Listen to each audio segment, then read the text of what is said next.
Bienvenidos a este análisis práctico. Hoy tenemos por delante un reto de lo más interesante. El temido examen de matemáticas de la selectividad, las PAU de Cataluña de 2026. No va a ser nuestro enemigo de papel y boli habitual, sino nuestro patio de recreo. Lo vamos a usar simplemente como la excusa perfecta para enseñaros el inmenso poder de la programación matemática. Preparad nuestro entorno porque este es el kit de herramientas del automatizador. El plan de vuelo para hoy es muy directo. Pasaremos por matemáticas y código, ecuaciones con SEMPI, integración de áreas exactas, derivadas y tangentes, y por último, matrices y sistemas. Punto número 1. Matemáticas y código. Vamos a entrar en materia. Fijaos bien en esto, el clásico encabezado de un examen oficial. A muchos les dará escalofríos. Normalmente enfrentarse a esto implica horas de cálculos tediosos a mano, montones de hojas en sucio y un altísimo riesgo de fastidiarla por un simple signo negativo mal puesto. Pero como os decía, hoy este examen es solo un pretexto, una excusa brillante para aplicar automatización pura y dura y dejar que nuestro ordenador asuma toda la carga pesada. Y para lograrlo, es imprescindible presentaros al verdadero protagonista técnico del día, SIMPI. Por si no lo conocéis, es una librería de Python dedicada a las matemáticas. Pero ojo, que aquí el quid de la cuestión es la palabra simbólicas. A diferencia de una calculadora estándar que os escupe decimales aproximados, SIMPI procesa símbolos matemáticos. La X, la Y, las fracciones, todo se mantiene exacto, logrando un 100% de precisión analítica. Vamos al punto 2. Ecuaciones con SIMPI. A ver, el primer obstáculo típico que solemos encontrarnos, la mítica función a trozos. El ejercicio 1.1 nos pide determinar qué valor debe tener el parámetro m para que esta función de tres partes sea continua. Si lo hiciéramos a la antigua usanza, el desafío humano consistiría en calcular e igualar los límites laterales justo en los puntos donde la función da un salto, es decir, cuando la x vale 0 y cuando vale 2. Entonces, ¿cómo traducimos este proceso matemático a código? Pues de forma manual reescribiríamos los límites un montón de veces perdiendo tiempo valioso. Pero computacionalmente usamos una sintaxis súper elegante de SciPy, la función subs, de sustitución. Simplemente cogemos la expresión de la función y le enchufamos un subs diciéndole que la x toma el valor de 0 o de 2. Es una sola línea de código, súper limpia y al grano. Fijaos en cómo se monta esta lógica paso a paso para hallar el parámetro. Primero, definimos nuestras variables simbólicas. Segundo, usamos la orden sp.ec para forzar matemáticamente que el límite izquierdo sea igual al derecho. Y el tercer paso, bueno, aquí es donde ocurre la magia absoluta. Llamamos a la función sp.solve. Al meter nuestra ecuación ahí, el algoritmo despeja el parámetro instantáneamente, sin sular una gota, y nos dice que m vale a -2. Son literalmente 3 líneas de código que sustituyen a un proceso manual donde es facilísimo equivocarse. Pasamos al bloque 3. Integración de áreas exactas. El ejercicio 1.2 ya sube un poquito el nivel. Nos pide dibujar y calcular el área bajo la gráfica entre -1 y 3.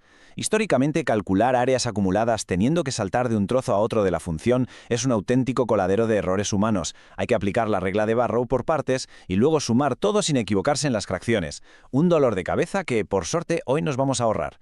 Aquí es donde entra al rescate la fantástica función sp.integrate. Esta maravilla de SciPy es el equivalente informático del clásico símbolo de la integral de toda la vida. Además, su estructura es deductiva total. Metemos la función, añadimos entre corchetes la variable, el límite inferior y el límite superior, y a correr. El programa nos escupe la integral definida al momento.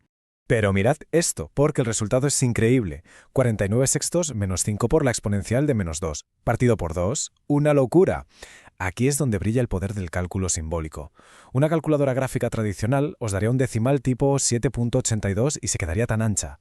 Pero nuestro código devuelve la fracción perfecta y la constante exponencial intacta. Es verdad analítica pura y dura. 4. Derivadas y tangentes. Sigamos avanzando. El ejercicio 1.3 nos plantea una nueva misión, buscar el punto donde la recta tangente a la curva sea paralela a otra recta que nos dan, y igual a -2x. Traducido del idioma geométrico al álgebra, lo que realmente necesitamos saber es en qué coordenada la primera derivada de nuestra curva vale exactamente -2. El flujo de trabajo para hacer esto programando es alucinante de lo rápido que es. Paso 1. Usamos el comando sp.diff, que nos calcula la derivada simbólica en cuestión de milisegundos, evitándonos aplicar la regla de la cadena mentalmente. Paso 2. Llamamos otra vez a nuestro fiel amigo sp.solve para igualar esa derivada a -2 y sacar la coordenada x. Y nada, ya por último, sustituimos ese valor en la función, sacamos la y y montamos la ecuación de la recta sin el menor esfuerzo. Y entramos en la recta final. Punto 5. Matrices y sistemas. El ejercicio 2 cambia de tercio con un sistema de 3 ecuaciones lineales y 3 incógnitas, que encima depende de la posición de un parámetro m.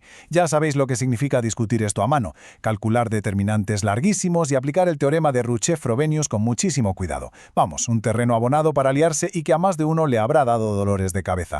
Pero claro, desde el punto de vista del código, la organización lo es todo.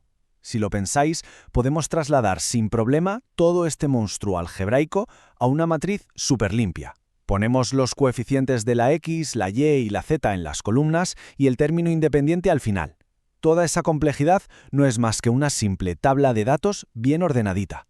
Y para inyectar esta cuadrícula en nuestro entorno, usamos S.matrix, que es la herramienta definitiva para manejar estos casos en SciPy.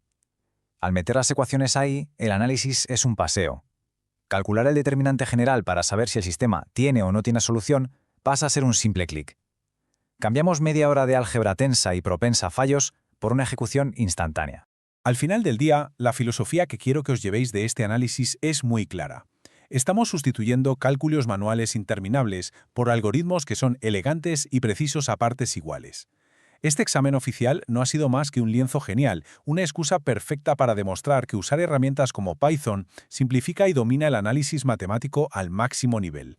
Y para cerrar, os dejo con esta reflexión rebotando en la cabeza. Se ha demostrado que una biblioteca de código puede merendarse las pruebas preuniversitarias más exigentes usando funciones simples como solve, diff o integrate con una exactitud brutal.